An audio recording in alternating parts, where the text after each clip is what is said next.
Is it possible that all things paranormal come from the same source, and what is the spectrum of high strangeness? Does investigating and exploring all areas of the paranormal provide a greater understanding of it instead of just focusing on one aspect of it? What are some of the things we can do to better investigate and explore the paranormal? Are synchronicities merely coincidence, or is there something more to them?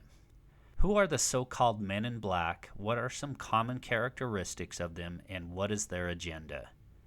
Join me as I talk with longtime paranormal researcher and author of The Spectrum, Justin Bamforth, as we explore these questions and more.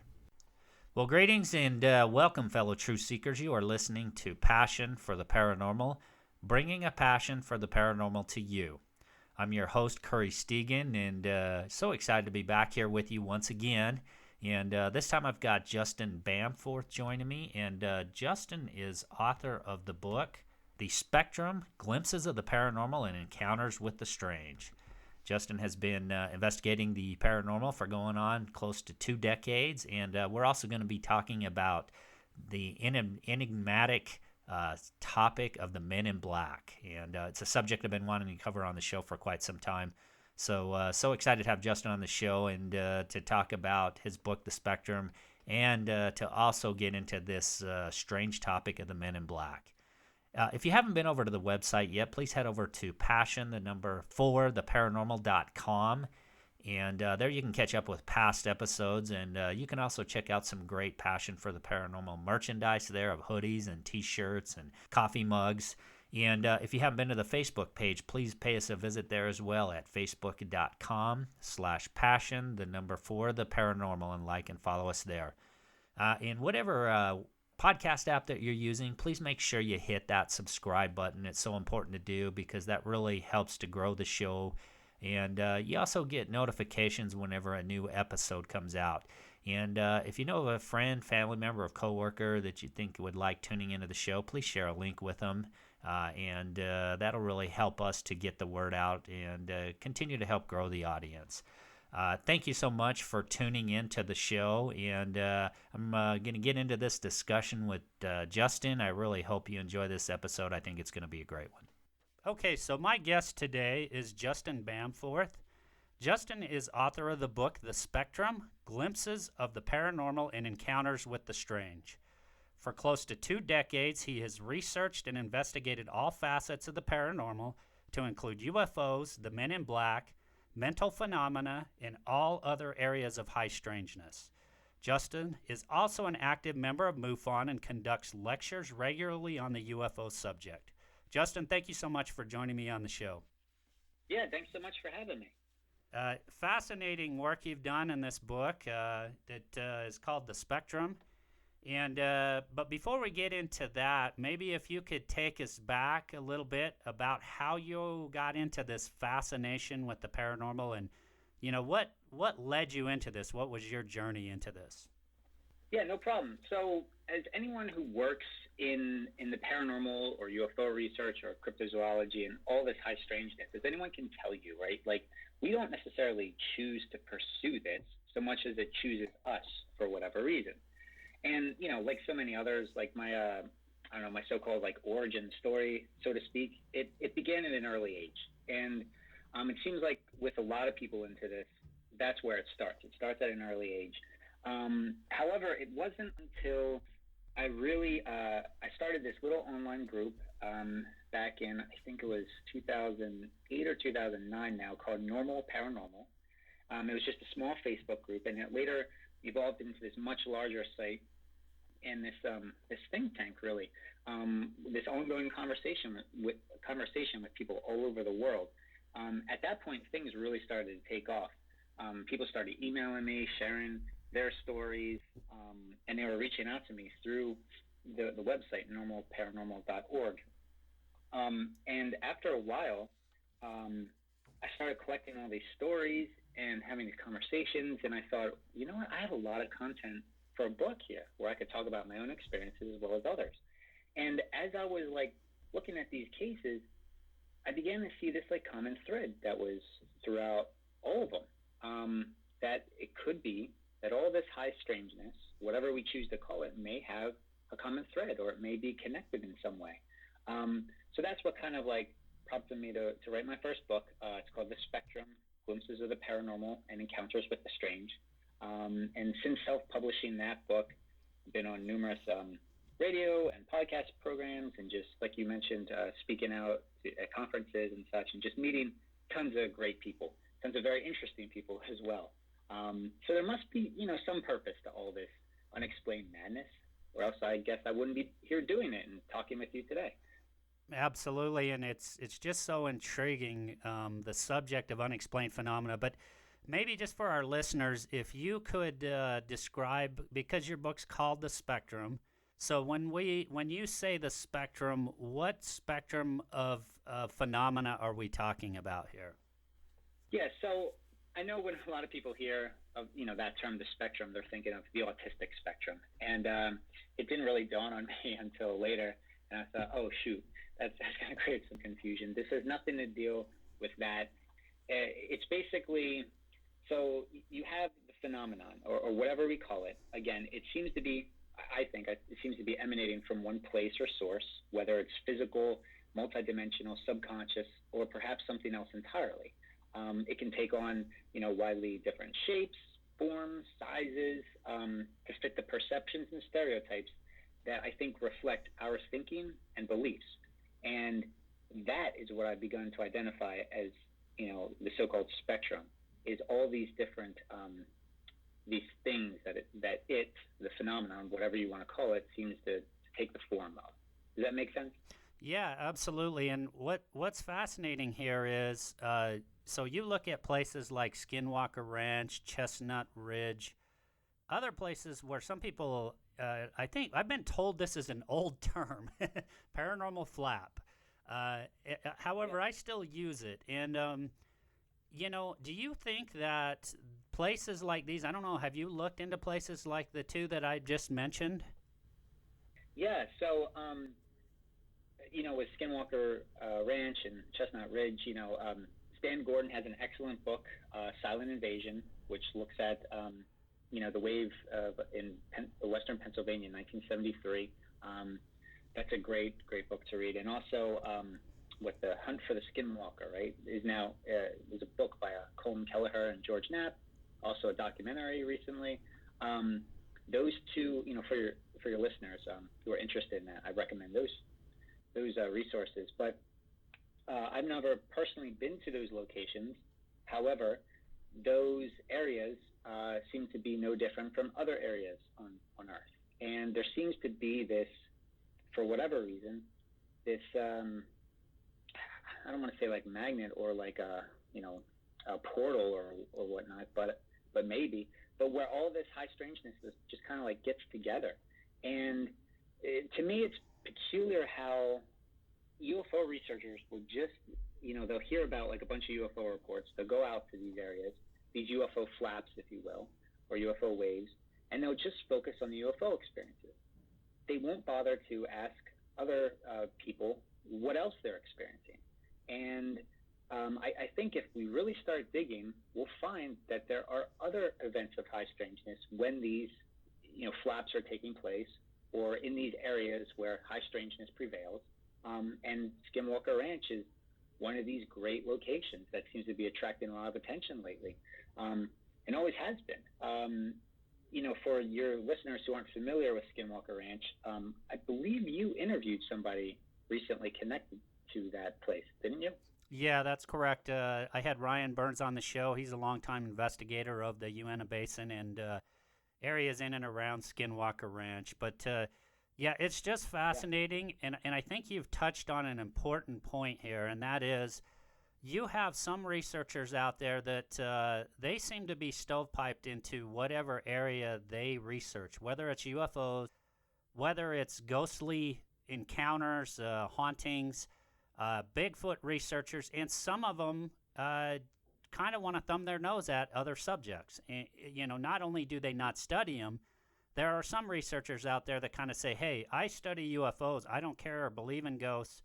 I don't believe in Bigfoot. And so I'm going to stay focused on UFOs. But I'm wondering, is that kind of been your experience with other researchers out there as well?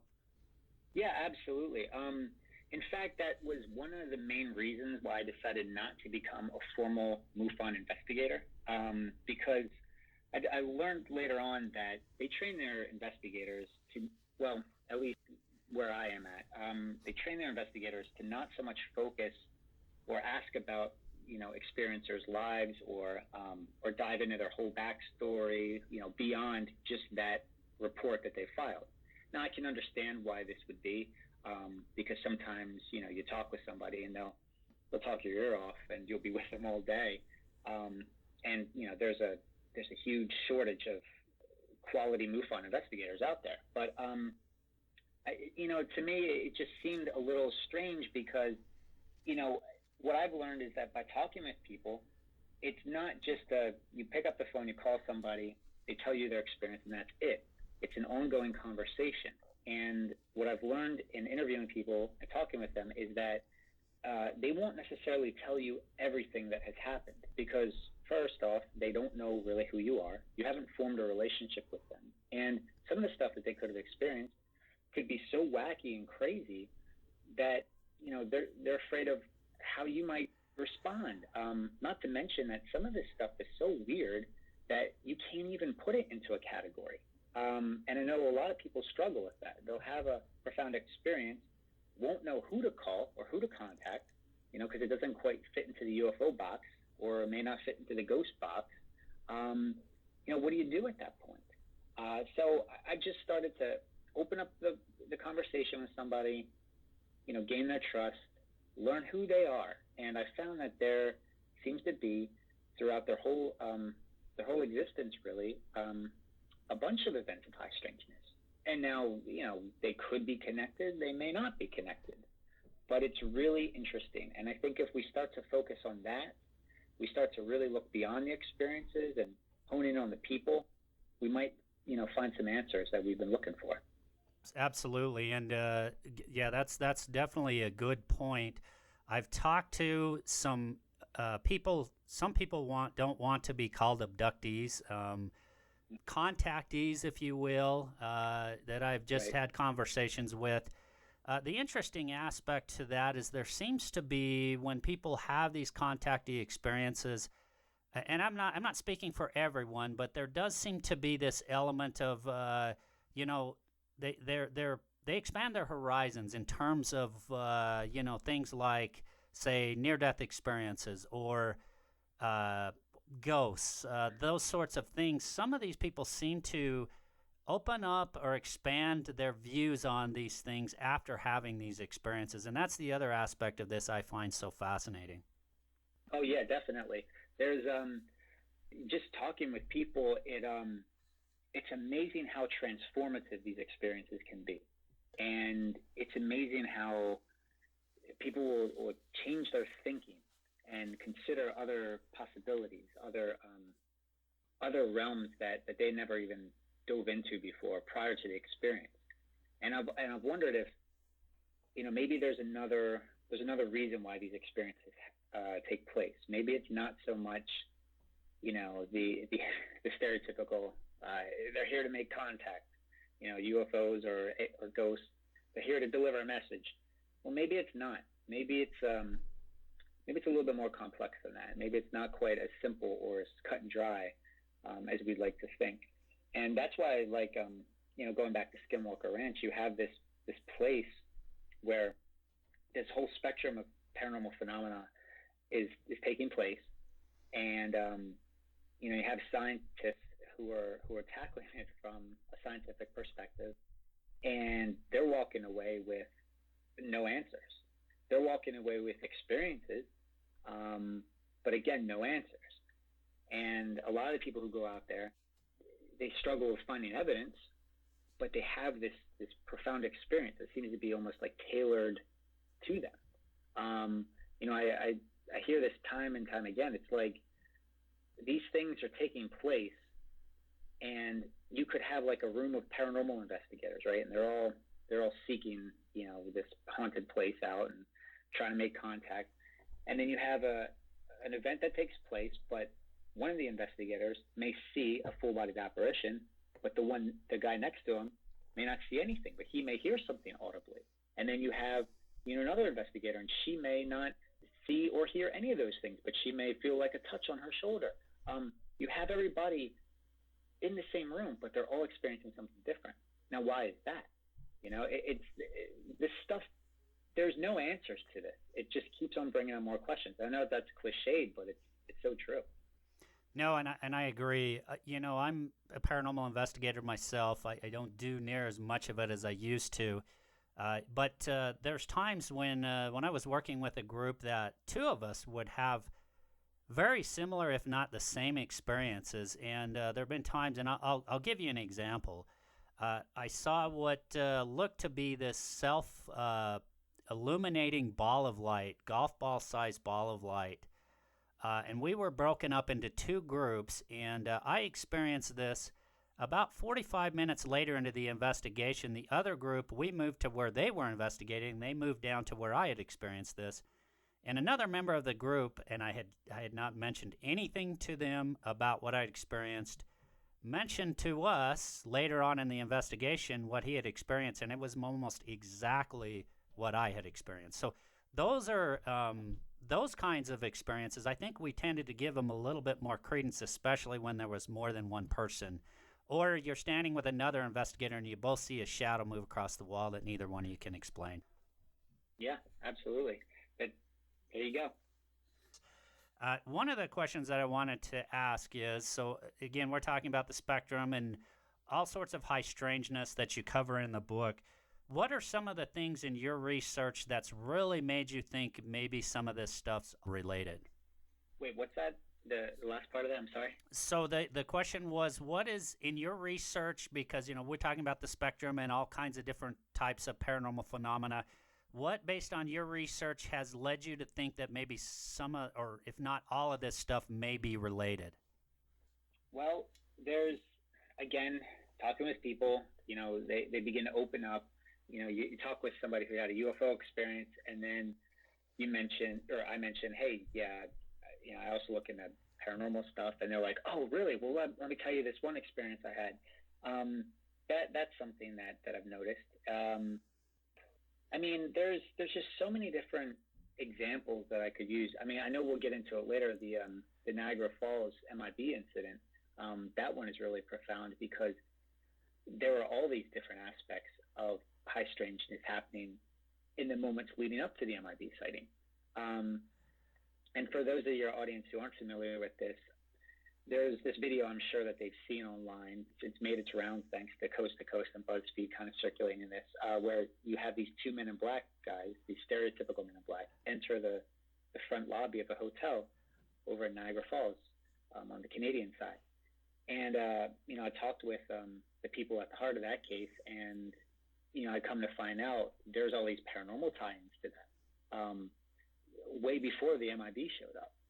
So you have a bunch of those aspects. A lot of these dots seem to be connecting to each other. It's really strange. One time I met Colonel John Alexander, and he's a really fascinating individual. He was one of the first people out at Skinwalker Ranch, actually. And he and I were talking about it, and I'm on the same page as he is, because it's when we start categorizing and labeling these things, that's when we do a disservice to this field. Really, we shouldn't be having like paranormal conferences or UFO conventions. We should just call them strange conferences or a strange convention, and when we begin to just center in on the experiences without labeling them, without classifying them, categorizing them, then we can, I think, look at it more objectively as, okay, what is this? Maybe there's much more to this than we think. The other notion that I want to stress is we need to stop getting so caught up in the experience itself, and we need to really focus on the individuals, how they are responding to the experiences. What else is taking place beyond the experience, maybe in the moments leading up to it or in the moments following it. A lot of times I ask people what seem like very bizarre questions, like but very mundane questions. Like, for example, say like one gentleman had a UFO encounter in his backyard, I'll ask him, okay, well, what was your mental state? You know, were you happy? Were you sad earlier on that day?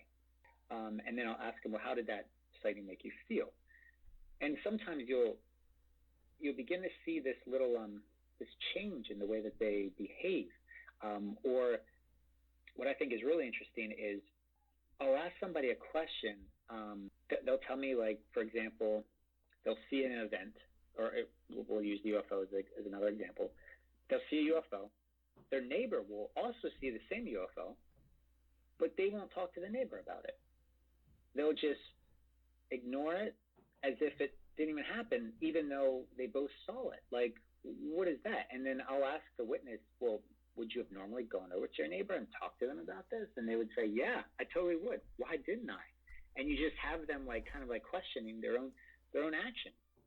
Did they have full control over how they were responding to the event? I think that's another interesting angle that we need to focus on. Again, it's tied to the experience, but it's less about the experience. It's more about our response to it, if that makes any sense. Yeah, no, that's an interesting aspect to it, because perhaps people's mental states can affect how they experience different types of phenomena. Yeah, and I think that is an important aspect of it. One of the things, as you were just talking there about how all this high strangeness needs to be examined and researched, I thought about how the word paranormal is now used. And I find that a lot of people use the term paranormal in a very narrow fashion. And what I mean by that is, typically now when you hear the paranormal, when you hear the word paranormal, people tend to think about hauntings and ghosts. And if you actually look at the textbook definition, it's really anything that's not scientifically explained. So I think perhaps maybe that is part of the problem here. And maybe that's why we start getting into other terms like unexplained phenomena, those sorts of things to help us understand and explore, these things that are just of high strangeness. What I also wanted to ask you, so you talk a little bit about the book, about how you had some strange experiences that perhaps led you into this. What are some of, and I know we don't have a lot of time to get into detail about them, but maybe if you can just touch on a few of the strange types of activity that you've experienced either in your younger days or even up to the current time. Yeah, so, well, again, a lot of them I chronicle in the book, but I always keep like a logbook of ongoing strange experiences because these things will happen all the time, and often we least expect them to happen, and that's when they will occur. Again, it, quote unquote, it, meaning the phenomenon, it seems to be operating on its own terms. And it really, I mean, to be quite frank with you, it doesn't give a rip of what we think about it, or even if we're ready for it. So I always urge people, when you have an experience, write it down as soon as it happens, because memory is fallible, and oftentimes we fill in the details when there is a void, right? One of the interesting things that I chronicle in the book is about this strange time slip incident that I had. And why I bring this up is, I remember it taking place. To make a long story short, I was shopping in this one grocery store in town, and I had just started a new job. And when you start at a new job, you're introduced to lots of people, right? And you don't necessarily remember them because there's so many different people and new faces, but they'll remember you, right? Because you're only one person that they have to remember, one new face. Well, anyways, I just got off of work that day, and I go to the grocery store down the street from that place. And as I'm going down the frozen foods aisle, I'm just daydreaming. I'm just thinking about what I need to get. I round the corner. I go down the bread aisle, the bread and milk aisle. And as I'm going down that aisle, I pass by a couple. They were like, I'd say like middle-aged or so. And they look at me, and they kind of like grin at me. They kind of smile at me like they knew me. And, at first I thought, oh, okay, just nice people. And then I thought, wait, I wonder if I work with those people. It was just a really interesting thought that I had as I passed by them. And I round the corner again, at the end of that aisle, and I look back and I see them going, going down their aisle, because we passed by each other going in opposite directions, right? For whatever reason, I was just fixated on these people and what just took place, and I completely lost track of what I needed to get in that bread and milk aisle. So I went back down the frozen food aisle again, and I came up the other way, and I went back down the bread and milk aisle a second time, and sure enough, I passed by the same exact people, and they do the exact same expression. And at that point, I was like, whoa, what? And I remember as I, get down that aisle, then I look back, I see them, going down their aisle in the exact same manner. And I thought to myself, oh, that's weird. I gotta see if I can run into them. So I go zooming down the frozen food aisle. I should have crossed paths with them at that point then, but I didn't, and they were gone. It was like they completely vanished, and I went all over that store looking for them. I couldn't find them anywhere. It was a very strange incident, and the reason why I bring this up is much later. I was talking with a friend of mine. His name is Jamie, and Jamie was telling me that how he was talking with a friend of his who actually worked at that grocery store, and they're chit-chatting, and Jamie, on a whim, he just brings up the fact, he's like, hey Mike, have you ever, remember when you worked at that grocery store, did anything weird ever happen to you there? And then Mike goes on saying, now mind you, Mike has no knowledge of my book, he doesn't know who I am, he's never read anything about this, and he turns to Jamie and he goes, yo, that was so weird that you should ask that, because yeah, lots of weird things used to happen there, Jamie. In fact, right in the bread and milk aisle, there were tons of high strangeness events. And Jamie was just floored at this. So he tells me this, and I talk with Mike, I interview him, asking about these experiences. And granted, he still knows nothing about my book. And I'm like, yeah, Mike, just tell me about what you experienced. And he goes on to tell me that items would fly off the shelves in that particular aisle. Strange people would be sighted in that grocery store in other aisles. He would have weird deja vu experiences as well. Very strange stuff. And it was known amongst all the employees, apparently, that particular grocery store, well, they considered it haunted because of all these strange things. So, yeah, you never know when things might take place. And I love it when other people are able to kind of like confirm that. So that's why I share that experience with you. Yeah, wow. Strange indeed. You mentioned early on in the book, you make the statement, just when we think we have it all figured out, something else happens that makes us second guess it all. Can you talk a little bit about what you mean by that statement? Yeah, absolutely. So this happens all the time in this field. And anyone who tells you that they've figured it out or that they plan to is just fooling themselves. The truth is, nobody has it figured out, nor I think will they ever, because the phenomenon is, again, it's operating on its terms. And that's something we tend to underestimate, right? So, because we have this belief that it can't hurt us, or that we're more in control of everything than it is. And that's, well, not necessarily accurate. I mean, this stuff goes beyond merely just ghosts and aliens, monsters, psychic phenomenon. It's showing up in the mundane and the unexpected as well. The unclassifiable categories that make no sense. And again, stressing my point of earlier, we should try not to label this stuff, because as soon as we label it, now we've kind of subjected ourselves to these preconceived notions that this is how, all right, so if this is a haunting, then it must observe the laws of hauntings, right? Or if this is an alien encounter, well, now we have to look at it from the lens of a UFO investigator. But a great example of this, I think, would be with EVP, right? For those of your listeners who are unfamiliar with it, EVP stands for electronic voice phenomena. These are the so-called voices of the dead, right, that are picked up on audio recorders. It doesn't matter what type of audio recorder. people tend to think that these are spirits of dead people, right? Or spirits of deceased people.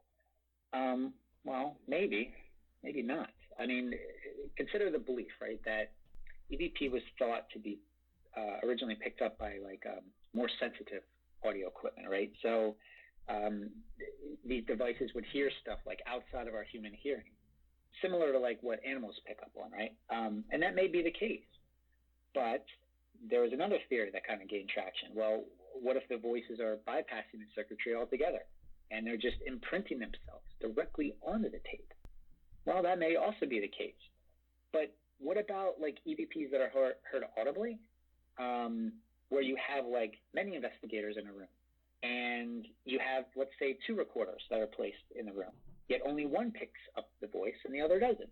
And the one that does pick it up, let's say it's located furthest away from where the voice was audibly heard, while the one that was directly next to where the disembodied voice was heard picks up absolutely nothing.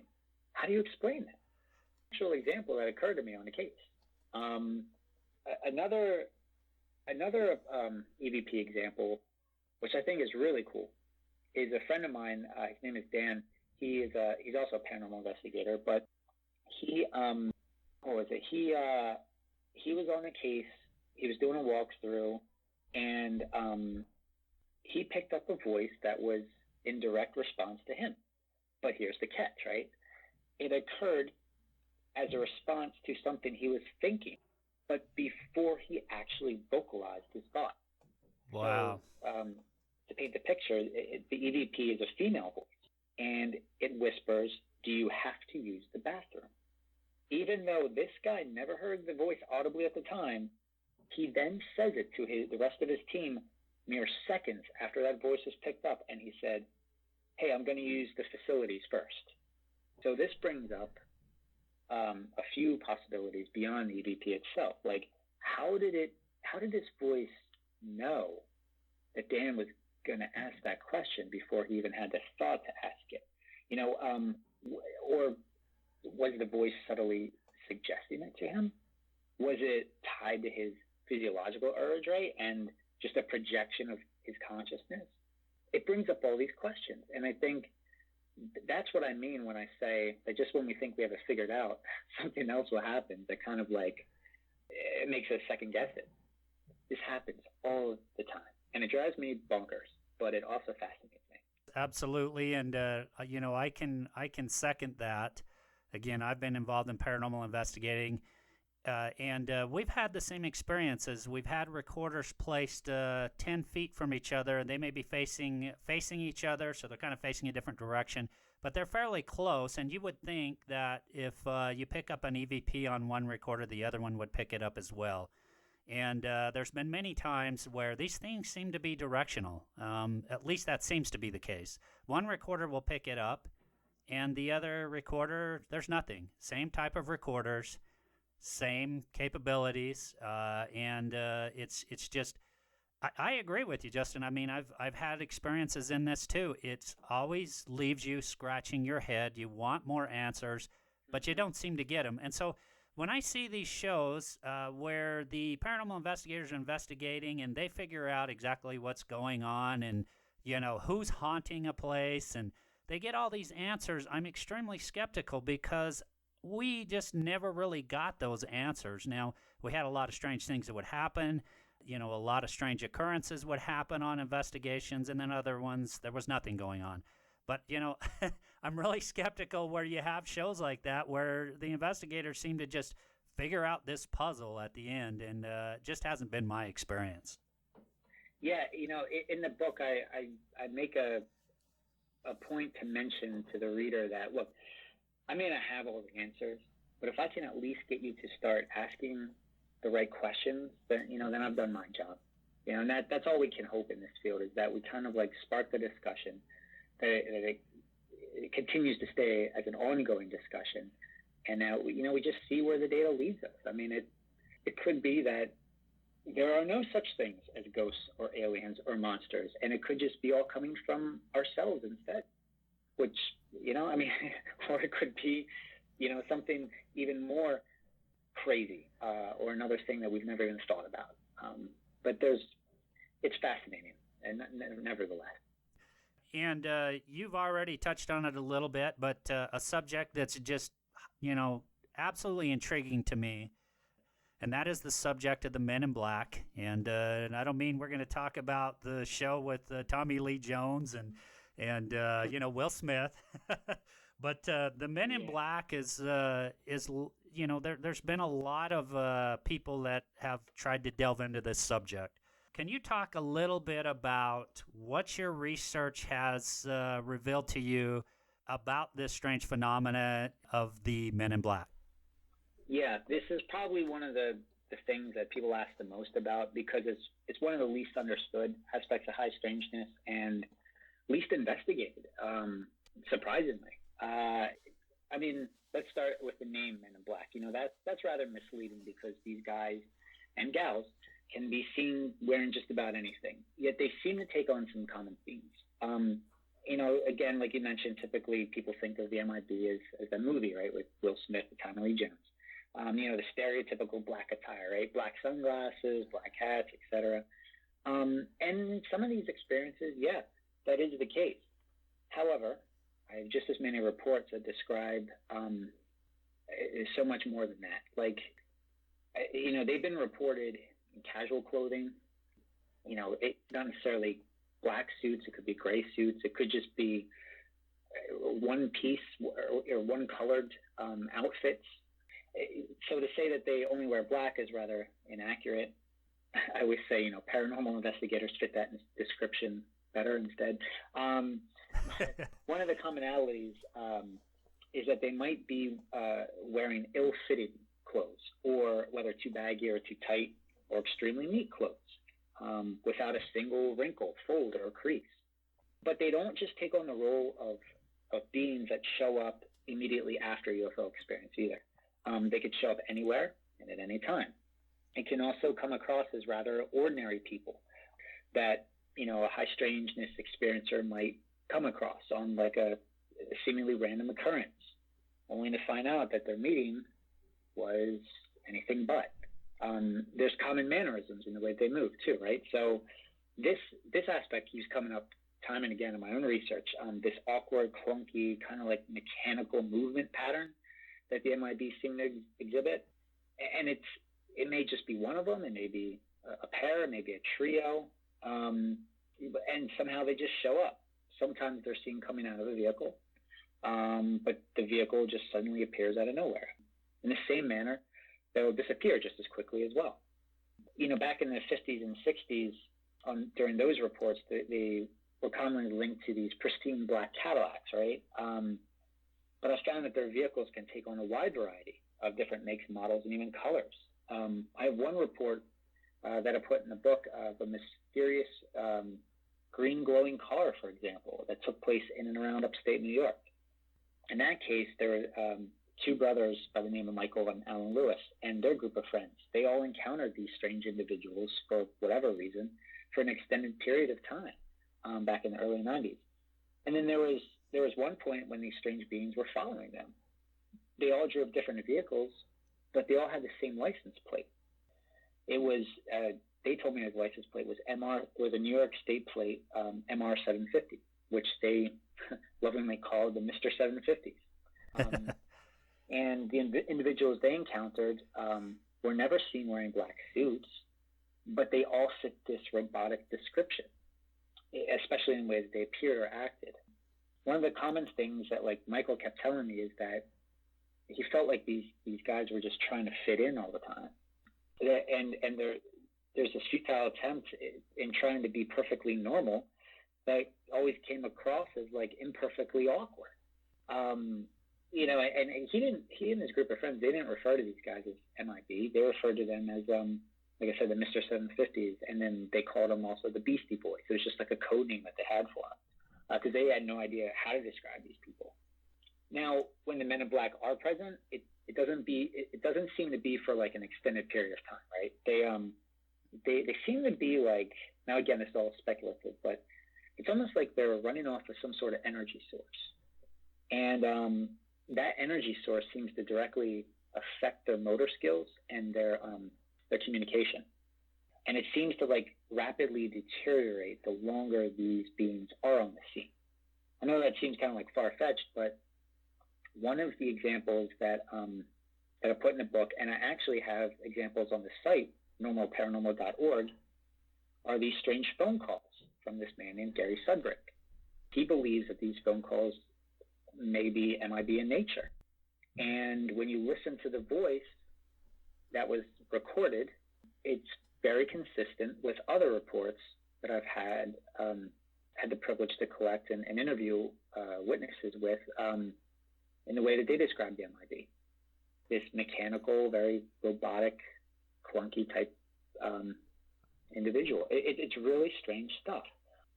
And that's, I mean, there's also, I mean, we could talk about the MIB all day, but I think those are the main points. And the other main point that I've found is this impersonation effect that seems to be taking place, which I believe may be connected to this stuff. You know, John Keel and Brad Steiger, they talked about it in their research. You know, when they used to meet with witnesses, right? They'd be shocked and frustrated to hear that a particular witness would say that Keel or Steiger were already there, or they would be told that one of their assistants already came out. But the thing is, they didn't have assistants. So what is this?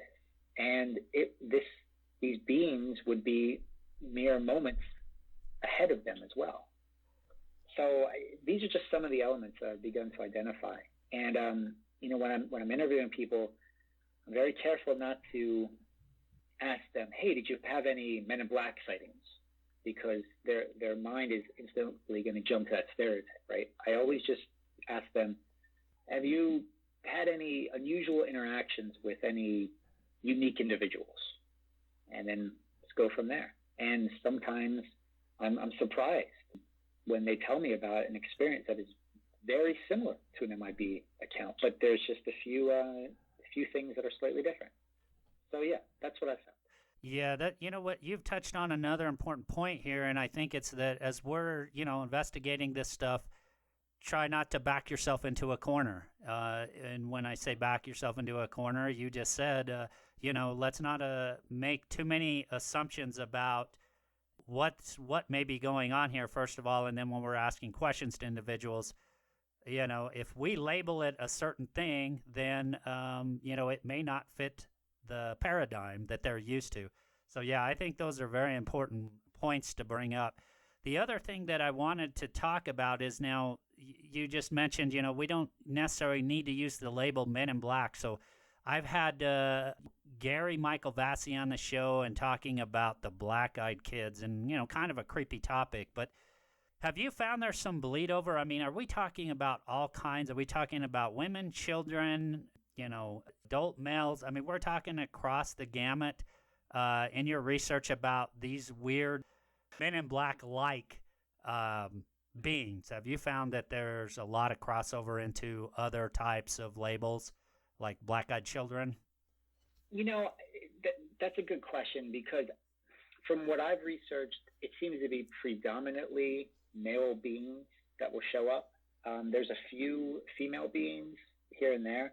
I have not come across any encounters with kids, or when I mean kids, I mean like people under the age of 18. However, I have one report where a gentleman, I think this was last year, he contacted me, and he shared an encounter that he had where, I mean, it's a long story, and it's still developing, so I don't want to say too much. But he had encountered a woman in maybe her 20s, an African American woman in her 20s, and but she was with some other people, and so what happened was, this gentleman he went to a state park, I think it was, or maybe it was a local park. It was up in Nevada, and he was, you know, he's playing Pokemon Go, right? He's a retired gentleman. He's playing this game, and he goes to this park, and he sees this bus, this nondescript white unmarked bus show up at the park, and there's a bunch of these people that get out, and they were all like very tight, like they were standing single file to one another, like lined up to where it was like they were almost touching. It was very odd. And when he saw this, maybe I'd have to look at my notes, but I'd say maybe like 20 or 30 of them, and they're all like single file like this. And he's like, that's odd. And as he's noticing these odd people, this African American woman comes over to him and starts trying to like distract him and ask him weird questions like, hey, what's your name? Hey, where are you from? Hey, what's your phone number? And then this gentleman, he got the impression that this girl was hitting on him. And he's an older gentleman. And he thought this was really strange. So he then turns back to where the bus was, and the bus is gone. The people are gone. He then turns back to this woman and her group of people, and now they've jumped in their cars and they're gone. It's like, what just happened here? But what was interesting about the woman who was interacting with him is he thought that that woman and her team were forestry officials, because he thought that they were with the park just based on how they dressed and what types of vehicles they had. And it was very bizarre. It's very strange. Now, is that a Men in Black sighting? I don't know. But it's a strange person sighting. It's a strange individual encounter. What do you classify that as, right? And when I was interviewing him, he was having a difficult time with this because it just sounded so crazy. And there's a lot more to this case, but I'm just giving you a basic overview. But it was just like, what do you put that into, right?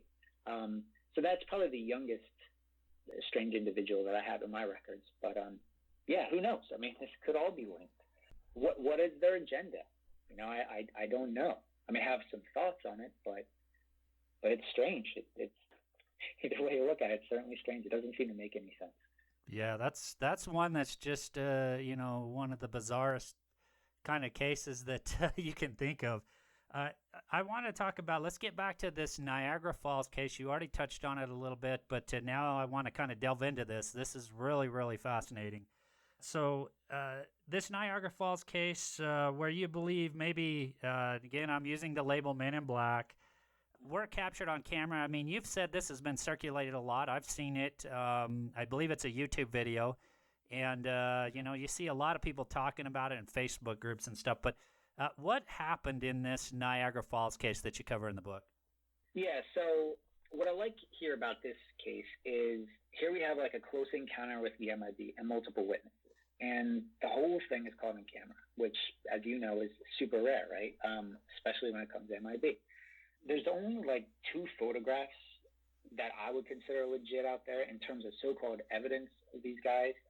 But what makes them legit is that the photos have backstories, right? They have witnesses with names to support them.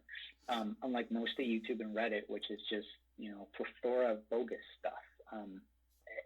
Because you can't verify or disprove it, So I always tell people, when they send me something like, oh, check out this video, it shows something on camera. I'm like, look, if you don't have any way to follow up with it, you have to kind of like take it with a grain of salt. You don't know what it is.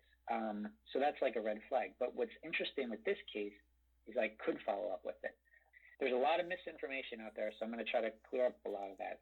This video was posted to YouTube in 2009, and it involves a gentleman named Shane Sovar. Again, BuzzFeed picked it up and it circulated, but nobody knows the full story behind it. So in short, it was actually 2008. Shane was a Niagara Falls, Ontario hotel manager, and he had 2 UFO sightings that took place in 2008. This was followed by a bunch of paranormal phenomena that took place. And then in 2009, the following year in May, that's when the MIB show up at his workplace. So what happened was, it was October 14th, 2008. Shane and Bert, who is the hotel security manager, they see a black triangle over the Sheraton Falls View Hotel. And Shane shares the sighting with his coworkers. One of them mentions the Fort Erie paper, which confirms several other black triangles had been spotted in the area. So he shares the report with Brian Vike of a UFO group out there. since he had been also studying this whole black triangle thing in that specific area. So a week later, Shane sees the same triangle again, this time a little higher up. He shares the sighting with his wife. She doesn't believe him. She's talking about it with her hairstylist, and the hairstylist is saying, oh no, these things are legit. I've seen them too. Now she believes him. Now the newspapers are starting to pick up the story. It was in the Niagara this week, then in November. A week after that second sighting, Shane is in his home, or outside of his house. He's cleaning the leaves out of his gutters, and there is this strange man that approaches the property, and he notices him outside of his periphery, and he's this older, shorter guy. The guy's wearing a suit and an external jacket on top of that, as well as a hat. So he stops in front of Shane's house, and he just starts looking at him and smiling at him. So Shane comes down off his ladder, and he goes, hey, how's it going? And this gentleman goes, I built this house. And Shane goes, what, are you like the original owner or something? And the guy just goes, yes, I built this house.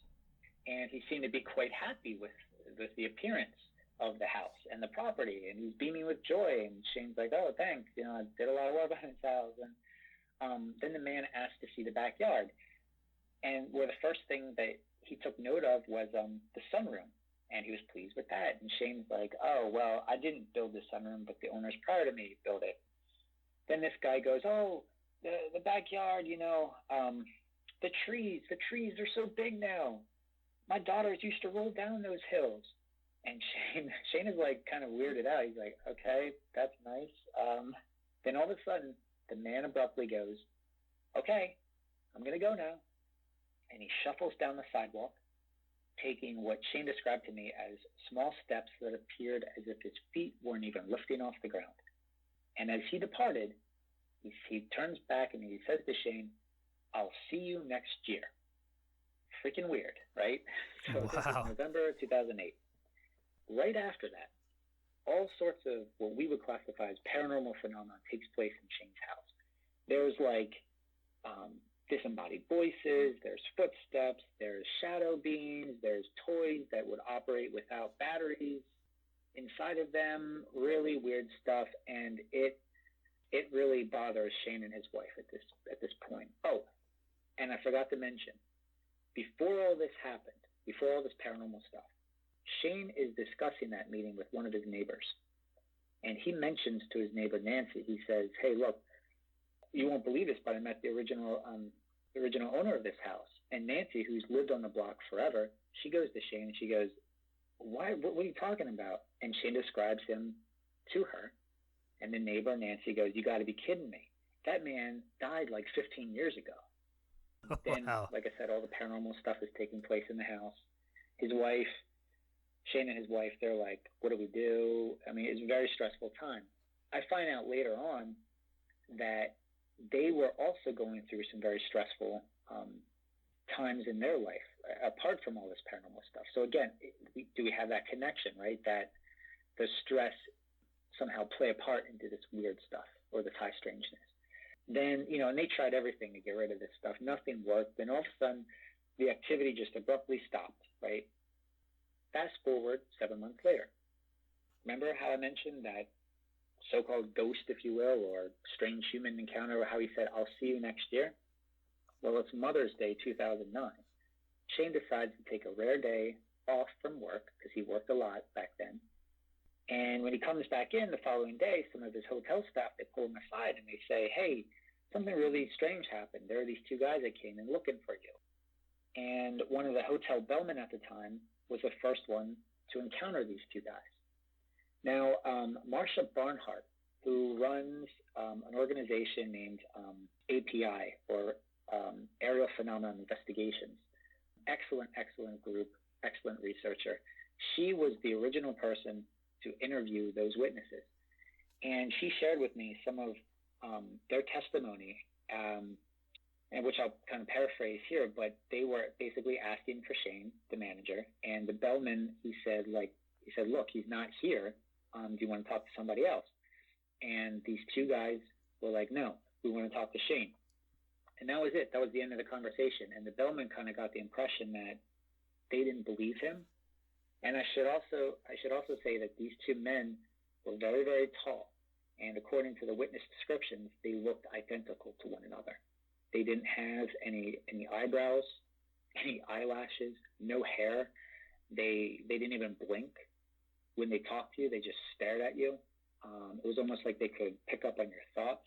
And when they moved on from the bellman, they talked to the hotel tour desk operator. And she was this older Italian woman, and she was just beside herself, just distraught after her experience with them. They again asked, where's Shane? And then they started talking about all this nonsensical stuff to her. At the time, it didn't make any sense to her because she has no interest in this subject, but they started talking about like weirdo stuff, like conspiracies and all this strange stuff. And she just felt really bothered by this. And when she's telling Shane about this, she's like practically in tears. So, here you have these two guys that show up wearing the classical description of the Men in Black, and then the guy who saw the first black triangle with Shane, that security guy, his brother gave Shane the security tape, and he said, look, I just have a weird feeling here that you should have this, because if something happens to you, I just want you to have this. I don't know what these guys are. I don't know anything about it, but here. So Shane gave that footage to Marcia, and then I think her team had posted it online, and then it just spread from there. So if you can find the original video, you can actually hear Shane's testimony as he told it to Marcia back then at that time when she investigated it. It's a really profound case, and there's so many angles to it. As I found out later on that some of the parking attendants, they saw these guys come in, but they had parked their car on the far end of the parking lot, and it was a car that they didn't even recognize the make or model. You have parking attendants, you park cars all day long, and they can't make out what type of vehicle they're driving. All that they know is that it was completely black, no license plates, nothing, black tinted windows, everything. It's this stereotypical MIB encounter. And why Shane? And if these guys are so like advanced, or if they can like perceive thoughts or influence people from a distance, like how come they didn't realize that Shane wasn't working that day? Why did they choose that day? Right. This is something like I just go back and forth with them on. Like it just, again, it brings up more questions than answers. And like I said, the only reason why that footage exists is because the security guy, he had enough sense to give it to Shane. Say, hey, I don't know what happened to you. I don't know who these guys are, but I just wanted you to keep this just in case anything happens. Talking with Shane later on, he had other strange experiences, earlier in his life that weren't connected to this stuff. But again, it runs the gamut. It runs the spectrum of high strangeness. We need to really focus on the individuals, and that might give us some clues. So that's what I found with that. This is such a fascinating case. Have you found that the physical characteristics mentioned of these two guys have popped up in other similar cases, as far as the no hair, and I've heard rubber skin, that sort of thing? I think you mentioned that in the book too. Yeah, that seems to be one of those commonalities that a lot of the reports share. Not all of them, of course, but many of them. Completely hairless, the skin that is very perfect, pristine. It can be very pale. They could have very pale complexions. It's really bizarre. If there is hair, it's not. It appears rather phony or fake. I know that there's a lot of the older cases that describe how the lips are painted on like lipstick. It's really strange. The eyes, not being very fixated on people, very focused rather. Yeah, it's really bizarre stuff. It's almost like these beings, again, are trying so hard to fit in, and it's coming across as extremely imperfect. That seems to be the telltale sign. But really, in almost all of the cases that I've investigated, it's their movement, this awkward movement that seems to be the thing that really gets the witness's attention. The fact that they didn't move quite right. They moved a little herky-jerky, as it was described to me by another person. The other question that I wanted to ask here is, and I don't know if I'm crossing my wires here and, thinking of a different case you mentioned when you talk about the Men in Black, but was there a threatening aspect to this? The witnesses that were in contact with these two individuals that came in the hotel, was there any threatening aspect, or did they feel anything threatening about this interaction? With the Niagara Falls case specifically? Yes. Yeah, no, there was no, as it was described to me, there was no actual threats given. There was no threatening demeanor. It was just really a bizarre demeanor. It was, and I think that's where people get the impression that it was threatening, because the people at the heart of this case, they felt uneasy. And, you can easily take that as feeling threatened, but there were no actual threats. Nobody said, like, hey, don't talk about this, or we'll get you. In fact, in all of the reports that I have not heard any threats given. Now, that doesn't mean that they don't happen. I mean, there are a lot of cases out there where this is an element, but I've never come across it personally. I've just come across this weird demeanor, this really strange demeanor, and it's disturbing. A lot of people. So, like, even talking with seasoned investigators, one guy mentioned this to me one time. He said, "Yeah, I want to come face to face with these Men in Black because I'm going to be ready. I'm going to have my camera ready. I'm going to have my recorder ready. I'm going to be able to document it." And I'm like, you know what? It may not work that way. Like, it seems like in a lot of these cases that it takes you off guard and it changes your response. It totally, like, it's almost like it takes control of the person. And I know it sounds kind of weird, but people respond in ways that they really wouldn't have responded. So Right. I always caution people to, like, you don't know how you're going to respond to these things. They just happen, and you kind of kick yourself later. Yeah, absolutely. And there's times when it's not only that, but there's also times where you experience things and you have this questioning aspect of it later where you're trying to talk yourself out of what you experienced. Well, I got touched on the arm by something, but did that really happen, or is my mind playing tricks on me here? You also have that kind of aspect to it. At least that's been my experience in investigating. Yeah, and I'm glad that you brought up that aspect, because when Shane was coming down off the ladder to greet that older gentleman who was on his property, I asked him, I said, "Hey, did you ever make contact with this individual? Did you ever shake his hand or whatnot?" Because he's a hotel manager, right? That's what he did every day. And he was very disturbed by that, because no, he did not reach out and shake the man's hand.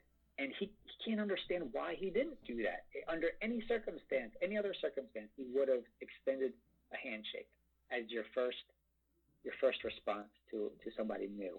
And he didn't. He never made contact with this individual. And I find that very interesting. Yeah, it is, because like you said, that's normally a typical interaction with somebody you haven't met before, is to introduce yourself, handshake, that sort of thing. I know we're really short on time here, Justin. I wanted to ask one more question here. You mentioned in the book, this kind of ties into all of what we're talking about here, the Men in Black. You mentioned John Keel, who wrote Mothman Prophecies, and about this grinning man, and which, he came across during his research. Can you talk just a little bit about that and how that kind of ties in with all this discussion? Yeah. So as I was doing my research into one of the photographs of the Men in Black that I mentioned earlier, is what I think is possibly legitimate. is something that Jim Moseley and Timothy Green Beckley were involved with. There's this photograph, I think it was taken in Jersey City in, I want to say in 1960. Yeah, it was definitely in 1960s. I want to say 1966. And they took a photograph of an MIB that had been stalking a UFO researcher outside of his and his wife's apartment. And what's interesting about that encounter is John Keel was writing about a UFO flap that Moseley and Beckley were also looking into, which involved this. And it included a series of events in and around the New Jersey Turnpike area. And one of those reports occurred on the night of October 11th, 1966, where you had two police officers. They reported this blazing white light. And on that same night, 40 miles south in Elizabeth, two boys encountered a giant man over 6 feet tall, dressed in a sparkling green coverall outfit.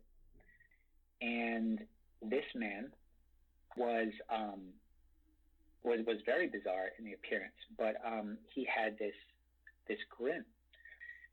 The boys, they described the incident as this man suddenly appeared on the other side of a towering fence that separated the street from the turnpike and just grinned at them.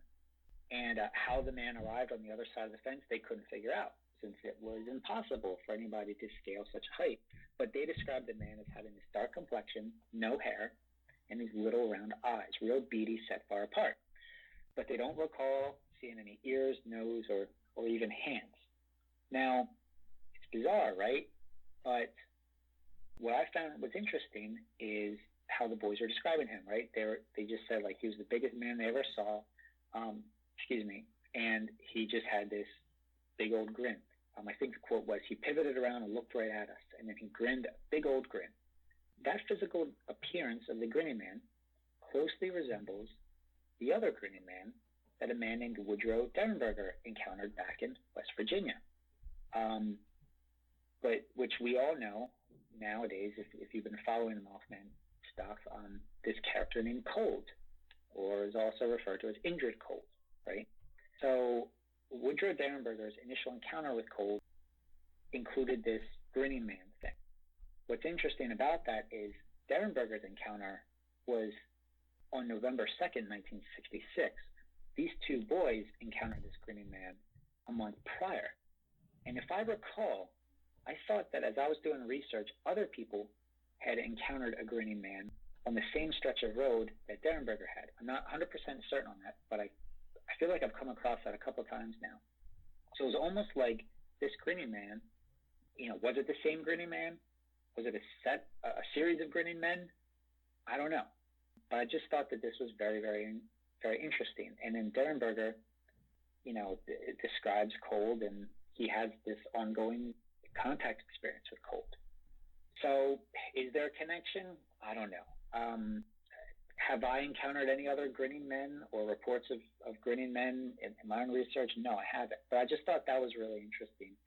And again, from a metaphysical aspect, I came across that case completely by accident while looking into research on the Men in Black. And I remember doing some research and thinking, I just randomly was like, okay, John Keel, like, if you have a lead that you can help me out with this Men in Black thing, like, I'd appreciate some help.